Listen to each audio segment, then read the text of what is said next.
সোমবার রাত থেকে টানা বর্ষণে নোয়াখালী জেলা শহরে জলাবদ্ধতার সমস্যা প্রকট আকার ধারণ করেছে। বুধবার বৃষ্টি কমলেও বহু সরকারি বেসরকারি অফিস, বাসাবাড়ি, দোকানপাট ও পথঘাট এখনও পানির নিচে।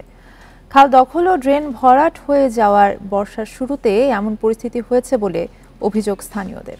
এখন জন্ম সনদ দিয়ে খোলো বিকাশ স্টুডেন্ট অ্যাকাউন্ট, নিজের বিকাশ নিজে কর। সোমবার রাত থেকে মঙ্গলবার রাত পর্যন্ত টানা বৃষ্টিতে নোয়াখালী জেলা শহর মাইজদীর অধিকাংশ এলাকায় জলাবদ্ধতা দেখা দিয়েছে।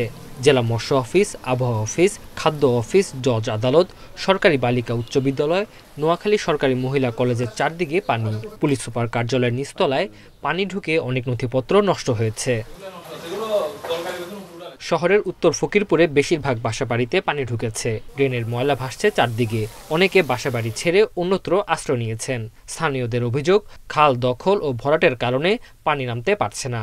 এই যে আমরা জজ করে সামনে দিয়ে আসলাম, এখানে মানে পানি হেঁটে যাওয়ার মতো অবস্থা নেই। ড্রেনের যে ব্যবস্থা ওইগুলোতে ময়লা আবর্জনা ভর্তি যায়, পানি যায় না। ঘরবাড়িগুলো যদি উচ্ছেদ করে খালগুলো যদি পরিষ্কার করে দেওয়া হয় তাহলে আমরা সুন্দরভাবে বসবাস করতে পারব।